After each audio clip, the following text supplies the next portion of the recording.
we summarize the entire thing, then we have to see some key points that what are the major impacts. जैसा पता है कि aquatic animals जो होते हैं वो टेम्परेचर वेरिएशन को बर्दाश्त नहीं कर सकते, they can't tolerate the variation in the temperature, so when the aquatic animal will decline. हम लोग को लैंडस्लाइड्स और क्लाउड बर्स्ट सिचुएशन जो आजकल हम बहुत फेस भी कर रहे हैं इंडिया में, वो बहुत कॉमन हो जाएगी।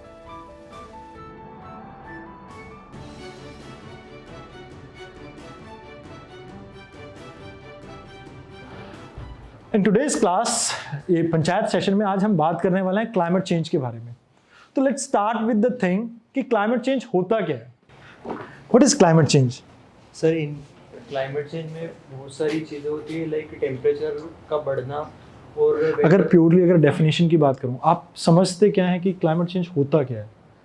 सर, वेदर पैटर्न में चेंजेस आ जाते हैं और इन टेम्परेचर इंक्रीज होता है, उसको हम क्लाइमेट चेंज कहते हैं। ओके, बहुत सही। मैम, आप इसमें कुछ ऐड करना चाहेंगे इस डेफिनेशन में? दो climate change is a like broad term, ये नेचुरल फिनोमेना है, ये होता ही है लाइक, बट अभी जिस पेस पे ये हो रहा है, ये बहुत फास्ट पेस पे हो रहा है, तो इसीलिए it is a point of concern for us. Okay, बाकी अगर मैं आपसे पूछना चाहूँ कि what is the basic difference between global warming and climate change, कुछ पता है आपको? What is the basic difference between global warming and climate change? So the only difference I know is a climate change is much more bigger term, and global warming, because of global warming, climate change takes place. Okay, cause and effect relationship you want to This is see. type of cause and effect relationship we can say. And if I say about कि what are the possible reasons जिसकी वजह से आपको ये climate change देखने को मिल रहा है आज की दुनिया में, ऐसे क्या कारण है जिसकी वजह से क्लाइमेट चेंज देखने को मिल रहा है हमें? Sir, because of the population, sir, like we are using transportation and transportation like vehicles, और वो सब में सर फ्यूल वगैरह यूज़ हो रहा है, तो उसकी वजह से भी। ठीक है, और बाकी अगर आप इसमें, हाँ जी। सर, क्लाइमेट चेंज नेचुरल होता है और एंथ्रोपोजेनिक होता है। नेचुरल बेसिकली मीथेन एमिशन होती है एनिमल से, वेटलैंड से, और वोल्केनिक इरप्शंस होता है। वहीं पे एंथ्रोपोजेनिक जैसे कि व्हीकल्स यूज होता है, क्योंकि सोसाइटी बहुत ज़्यादा मटेरियलिस्टिक हो रही है और डिग्रेडेशन हो रही है एनवायरनमेंट का, डिफॉरेस्टेशन। ओके, अगर आप इसमें कुछ ऐड करना चाहें। जैसा कि इन्होंने बताया क्लाइमेट चेंज के बारे में, जिसमें ह्यूमन एक्टिविटीज इन्होंने शो किया, जैसे फॉसिल फ्यूल का यूज़ हम लोग कर रहे हैं। इसके अलावा ये ह्यूमन में फॉरेस्ट का डिफॉरेस्टेशन हम कर रहे हैं, जिसके कारण ये इम्पैक्ट कर रहा है। इसके अलावा इसमें ग्लोबल वार्मिंग भी, जैसा इन्होंने बताया था। नेचुरल में सर ये है कि जैसे कि अर्थ का जो रोटेशन हो रहा है और सन का जो एनर्जी बढ़ते जा रहा है, उसके अकॉर्डिंग अर्थ का रोटेशन स्लो है। इस कारण से भी जो मतलब कि क्लाइमेट चेंज पे ज़्यादा मतलब ये अफेक्ट हो रहा है। क्लाइमेट चेंज के कारण से भी हो रहा है। ओके, अच्छा मैम, आप इसमें कुछ ऐड करना चाहेंगे? क्लाइमेट चेंज को सेग्रीगेट करें नेचुरल और प्लस एंथ्रोपोजेनिक एक्टिविटीज। फर्स्ट तो हम ये चीज़ बोल सकते हैं कि डिफॉरेस्टेशन है। इन सर सेकेंड थिंग, अगर हम एग्रीकल्चर की बात करें तो जो वाटर इनटेक क्रॉप्स होती है, फॉर एग्जांपल राइस। अभी कुछ टाइम पहले बहुत वो हो रहा था जब हम लोग राइस एक्सपोर्ट कर रहे थे कि ये वाटर इनटेक, मतलब हम राइस के साथ विद वाटर भी हम लोग एक्सपोर्ट कर रहे हैं, तो ये कहीं ना कहीं इससे क्या हो रहा है कि अब जो वाटर लेवल है वो डिक्रीज़ हो रहा है। तो एक ये भी चीज़ हो सकती है, और प्लस पॉपुलेशन, मेन तो रीज़न पॉपुलेशन ही है, क्योंकि पॉपुलेशन राइज हो रही है तो जो रिसोर्सेज है उनकी भी लैक ऑफ रिसोर्सेज मतलब हो ही रहा है। तो इसीलिए ये 3-4 पॉइंट से जो मेन कॉजेज है। अच्छा, जैसे इन्होंने राइस के बारे में कहा, मेरे दिमाग में कुछ आ रहा है कि राइस को लेके कोई एक और पॉइंट भी है कि किसी को पता है राइस कैसे आपका ग्लोबल वार्मिंग के लिए रिस्पॉन्सिबल है? किसी के दिमाग में? सर, राइस कल्टीवेशन से जो मीथेन इमिशन है वो सबसे ज़्यादा हो रहा है, तो इस वजह से वो क्लाइमेट चेंज पे भी थोड़ा असर करता है। ये भी बात ठीक है। अच्छा, अब इसके अलावा एक चीज़ मेरे को ये बताइए, जैसे मीथेन एमिशन यहाँ पर देखने को मिल रहा है, क्या मीथेन एमिशन कहीं और भी देखने को मिलता है? सर, मीथेन एमिशन वेटलैंड्स में भी देखने को मिलता है हमें, और लाइव स्टॉक्स जैसे जो काउस से वहाँ भी देखने शायद हमने एक और चैप्टर में कहीं और भी पढ़ा था जो आपको वुड में देखने को मिलती है चीज। टर्माइट्स के बारे में सुना होगा शायद, टर्माइट्स के गट्स में भी ये चीज मिलती है, तो ये याद I would रखना। like to add on few more things. अच्छा हाँ जी। Like there are two reasons for this climate change. First is natural and anthropogenic. Anthropogenic में भी we have several subheads, लेकिन overall we can say that developmental activities की वजह से ही हम मतलब climate उसकी वजह से ही हो रहा है climate change। जैसे USA और जो अदर डेवलप्ड कंट्रीज हैं वो हिस्टोरिकल पोल्यूटर्स है, जैसे आपने इनिशियल क्लासेस में बताया था। They consist less than 10% population of the world and still use 25% resources of the world.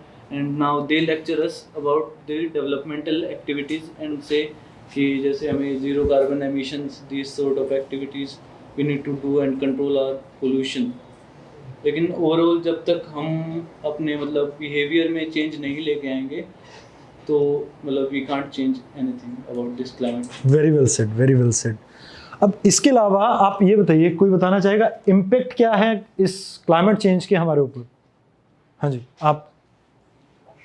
Sir impact की बात करेंगे तो सर अभी देखा जैसे हमने रिसेंटली यूरोप में जो टेम्परेचर था वो रिकॉर्ड किया गया हाईएस्ट, और उसके साथ सर अभी जो टेम्परेचर जो प्रॉब्लम है वहाँ पे वो क्लाइमेट चेंज की और देखी जाएगी, क्योंकि इस टाइम अभी रशिया यूक्रेन वॉर की वजह से जो नेचुरल गैस की पाइपलाइन में जो उनको दिया जाता था एनर्जी, तो अब वो उसकी वजह से ब्लॉक होने की वजह से तो वहाँ पे फॉसिल फ्यूल की ज़्यादा कंजप्शन बढ़ेगी, जिसकी वजह से ज़्यादा एमिशन होगा और क्लाइमेट चेंज और ज़्यादा देखने को मिलेगा वहाँ पे। बिल्कुल बिल्कुल सही, बिल्कुल सही। अब इसके अलावा अगर मैं बात करूं कि क्या और पॉसिबल इम्पैक्ट हो सकते हैं इसके? Huge loss on aquatic biodiversity. How you can say this? जैसे कि अगर हमारा टेम्परेचर बढ़ता है सो डेफिनेटली वाटर बॉडीज का टेम्परेचर भी इंक्रीज करेगा, and when the temperature of water bodies will increase that somehow and somewhere show the impact on the aquatic animal and plants. And जैसा पता है कि एक्वेटिक एनिमल्स जो होते हैं वो टेम्परेचर वेरिएशन को बर्दाश्त नहीं कर सकते, they can't tolerate the variation in the temperature. So when the aquatic animal will decline, so it somewhere shows the impact on the fisheries पे impact करेगा, so fishermen को इससे food insecurities develop हो सकती है, and when the food insecurities will develop then definitely ये aquatic foods में decline करेगा, and when the aquatic food cycle will be declined then it will show impact somewhere on the economy पे effect करेगा, economy को impact करेगा, and when the economy will be effected then the GDP growth will somehow will be effected, GDP growth भी effect करेगी, and it might create like फिर India developing जिस state पे है that we can say it will be remain on the same position. Very well said. Now if we talk about other kind of impact on the like economy हो या आपके environmental impact हो किसी तरह का? Sir, if we summarize the entire thing, then we have to see some key points that what are the major impacts. We can see that the ice shelves of the Arctic are now deteriorating very fast. This is one of the primary reason that the sea level will be the current sea level is going to rise in the coming years. Second thing, what we can see that in the race of development, the United States and Russia, they are trying to open the northern sea routes which were closed. So now once the fossil fuel burning will be we are going to start, the smoke which will be generated in those areas will again decrease. They are going to make a brown sheet over those ice shelves, and then again it will reduce the albedo effect. So then again there will be another disaster that one side your ice shelves were they were reducing, and on the other hand those ice frozen caps which were never used, now they are using ice breakers and other things which will again impact the entire river system, entire ocean system, and the rain patterns of the planet will be highly affected because of this. Very well said, very well said. Now there are some impacts, but आप इसके अलावा कोई और कुछ बताना चाहेगा आप में से? क्लाइमेट चेंज से जनरली रेनफॉल पैटर्न में चेंज आएगा। थोड़ा इसको डिटेल में बताना चाहेंगे? एग्रीकल्चर पे इम्पैक्ट होगा और प्रोडक्शन पे काफ़ी इम्पैक्ट पड़ेगा, और जिससे भी पॉवर्टी बढ़ेगी, due to that increase in poverty there is increase of migration. मतलब ये थोड़े आप रैंडम से पॉइंट बता रहे हो, कोई एक चीज़, एक पॉइंट को थोड़ा सा ज़्यादा एक्सप्लेन कर सको? Increase in level of rainfall. How you can say this, अगर इसको थोड़ा एक्सप्लेन करना हो? Increase, but there is a disturbance in level of rainfall, which creates the agriculture production problem.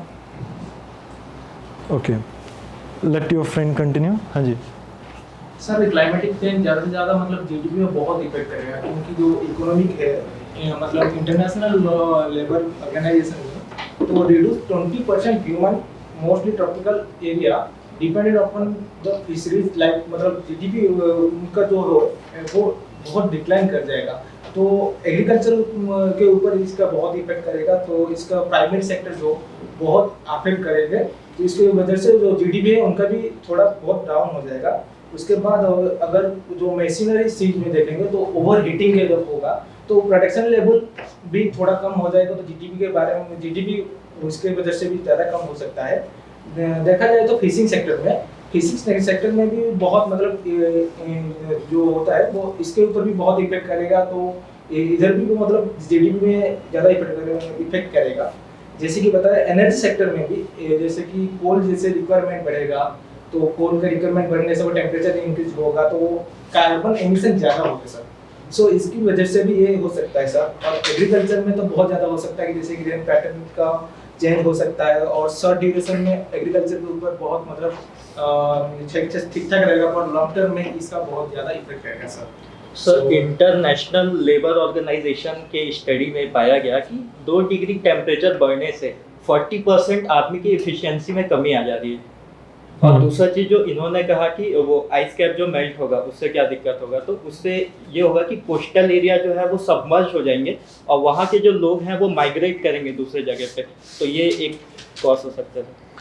Okay, अब कॉजेज वगैरह के, हाँ जी सर, जैसे रेनफॉल वगैरह जब इंक्रीज हो जाएगा उससे एक बहुत मेजर प्रॉब्लम ये आएगी कि हम लोग को लैंडस्लाइड्स और क्लाउड बर्स्ट जैसी सिचुएशन जो आजकल हम बहुत फेस भी कर रहे हैं इंडिया में, वो बहुत कॉमन हो जाएगी। उसके कारण ग्लेशियर स्मेल्ट होने लगेगा, टेम्परेचर बढ़ेगा, फिर जो वाटर का जो सेफ ड्रिंकिंग वाटर है उसमें जो है ना प्रॉब्लम होने लगेगी। ओके, बिल्कुल। So I want to mention one point.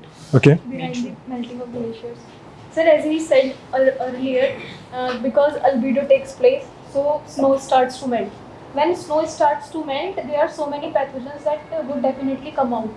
And if they interact with the living organism, it would definitely have hazards, disastrous would cause. As the corona also had the severe impact, but such type of pathogens has much more harsh impact on all the living organism in the world. Need to continue? Just a second, that For ma'am. instance, in 2003, the extreme waves in Europe, so 20,000 people dead, and India 1,500 people are dead for extreme wave. So climate change is a big issue. Okay, what are the possible impacts if you want to contribute? Sir, the one possible impact है वो है loss of species होता है sir. Terrestrial में हम देखते हैं temperature बढ़ता है तो वहाँ पे स्पीशीज को, जैसे स्पीशीज है हम पोलर बियर लें तो वो सफ़र नहीं कर पाता इसको। इस और ऐसे ही हम जैसे एक्वेटिक में देखें तो कई सारे जैसे टेम्परेचर बढ़ता है तो ऑक्सीजन लेवल कम हो जाती है और ऐसे उनकी बायोडाइवर्सिटी फिर डिक्रीज होने लग जाती है। तो टेरेस्ट्रियल और एक्वेटिक दोनों उसमें ये अफेक्ट करता है। Okay sir, I would like to add some points. Sir, मैं बाकी सब पॉइंट्स से सहमत हूँ। कुछ पॉइंट्स या कुछ कंडीशंस ऐसी हैं हमारे ऑल ओवर ग्लोब में जिन पर किसी का ध्यान नहीं जाता। जैसे सर, इंश्योरेंस प्रीमियम्स जो होते हैं हमारे सर, जो कि हमारे जो क्लाइमेट चेंज के इम्पैक्ट के बाद आते हैं, अब चाहे वो टॉर्नेडोज हों, चाहे वो आपके फसल बीमा हो, चाहे वो आपकी एग्रीकल्चर फील्ड से हो, अब उनके इंश्योरेंस जैसे क्लाइमेट चेंज इम्पैक्ट डालता है उसके बाद उनके इंश्योरेंस प्रीमियम्स भी बढ़ते हैं। अब उस साइड मोस्टली किसी का ध्यान जाता भी नहीं है, मोस्टली ये सब लाइमलाइट्स में रहते हैं। जैसे कि अब ग्रेटा थनबर्ग जो हमारे सो कॉल्ड एक्टिविस्ट हैं सर, अब उनकी तरफ से मैंने भी कुछ पर्सनल ट्वीट्स तो अब जो हमारे एक्टिविस्ट हैं नॉर्मली, अब उनका भी जो मेन वो रहता है ना इम्प्रेशन रहता है, वो रहता है कि लाइमलाइट में रहना। उनके लिए भी सारे जो इश्यूज होते हैं वे उठाते हैं जहाँ पे उन्हें अटेंशन मिल सके। बट सर ये जो प्रीमियम वाला है ना सर, मैं इसलिए कह सकता हूँ क्योंकि सर हमारे जो एग्रीकल्चरल फील्ड में जो हमारा नुकसान होता है उसमें सर जो इंश्योरेंस प्रीमियम्स होते हैं उनके हाइक्स होता है, फिर प्राइस हाइक्स होते हैं, अब उस पर किसी का ध्यान जाता नहीं है। तो मेरी तरफ से कुछ पॉइंट है, बाकी सब पॉइंट्स बेहतर है, कुछ पॉइंट्स। बट ये भी मेरे को काफ़ी अच्छा लगा बिकॉज ये काफ़ी यूनिक पॉइंट है, किसी किताब में मिलेगा भी नहीं। वो सब मैं प्रैक्टिकली देखा हूँ सर, उस चीज़ को समझ। तो प्रैक्टिकल नॉलेज तो हमेशा ही अच्छी रहती है। Thank you. नाउ आप कुछ ऐड करना चाहेंगे? सर जैसे कि रेन पैटर्न तो चेंज हो ही होगा, इसके साथ साथ जो टेम्परेचर है उसमें भी चेंज आएगा, जिसकी वजह से क्या होगा, जो उसकी वजह से हमारी जीडीपी पे लॉन्ग टर्म में इफेक्ट देखने को मिलेगा। जैसे कि जो हमारे जो इक्विपमेंट्स हैं वो ओवरहीट होने शुरू हो जाएंगे ड्यू टू जो हमारा जो एटमॉस्फेयर का टेम्परेचर वो बढ़ रहा है, उसकी वजह से उनकी जो ब्रेकडाउन होने लगेगा और उसकी वजह से हमारी जो प्रोडक्शन है वो कम हो जाएगी। जब हमारी प्रोडक्शन कम हो जाएगी तो हमारी ओवरऑल जो जीडीपी में जो ओवरऑल जो प्रोडक्शन है वो कम हो जाएगी, जिससे हमारी जीडीपी में गिरावट देखने को मिलेगी। दूसरी चीज़ एक और सर, जैसे कि जब टेम्परेचर बढ़ रहा है तो जो प्लांट्स की डाइवर्सिटी कम होगी, जो प्लांट्स या फ्लावर्स हैं उसकी वजह से क्या होगा सर, नेक्टर कम अवेलेबल होगा। अब जब नेक्टर कम होगा हमारे पास तो जो बीज हैं उनको नेक्टर नहीं मिल पाएगा और वो पोलिनेशन भी नहीं कर पाएंगे, जिसकी वजह से बायोडाइवर्सिटी डिक्रीज आएगी हमारी साथ में, और जो बी की पॉपुलेशन है वो भी डिक्रीज होने लगेगी लॉन्ग टर्म। हाँ जी। The other reason I think are some of the behavioral changes we have to look upon, जैसे कि हमारा कंज्यूमरिस्टिक सोसाइटी हम लोग ज़्यादा यूज़ करते हैं, और recently according to global footprint network we use to as a whole earth we use the resources we use that is more than required, that is about 1.6 earth we will need for sustaining our current pattern. आज के current affair में था। And also 28th July is the latest Earth Overshoot Day, so that pattern is also coming on. So I think consumeristic society, that behavioral change is what is one of the main factors. तो एक चीज बताइए, आप सबको like more और less ये तो पता लग ही गया कि क्या क्या प्रॉब्लम चल रही है क्लाइमेट चेंज को लेके, बट आप में से कितने लोग इसके लिए प्रैक्टिकल सोल्यूशन अपने घर में अपना रहे हैं? कितने लोग वाकई ही पानी को बचा रहे हैं या इलेक्ट्रिसिटी को बचा रहे हैं या पैदल चलते हैं कुछ ज़्यादा ताकि क्लाइमेट चेंज को रोक सकें? बिकॉज देखो, जब हम चेंज की बात करते हैं इट स्टार्ट विद आवरसेल्फ। तो कहीं ना कहीं कार पुलिंग हो सकता है, या आप कभी जैसे थोड़े किलोमीटर पैदल चल लो, जैसे मेट्रो स्टेशन तक जाना है, डोंट लाइक कोई गाड़ी लेके नहीं जा रहा, कोई बाइक लेके नहीं जा रहा है, तो we are the first one to be impacted because it's our generation who gonna face this problem. और कहीं ना कहीं अगर हम इस चीज़ का सोल्यूशन नहीं निकालेंगे, बिकॉज पॉलिटिकल पार्टीज जब सोल्यूशन निकालेंगे तब निकालेंगी, चेंजेस स्टार्टेड विद आवरसेल्फ। तो हमें ज़रूरत है कि हम खुद चेंज लेके आएं। तो आने वाली क्लास में हम देखेंगे कि क्या मेजर हम चेंजेस ला सकते हैं जिससे ये इन्वायरमेंट में जो क्लाइमेट चेंज जैसी प्रॉब्लम है इसको हम रोक सकते हैं। बट वेरी वेल पार्टिसिपेटेड, मतलब बहुत अच्छा लगा आप सबसे डिस्कशन करके आज। Thank you.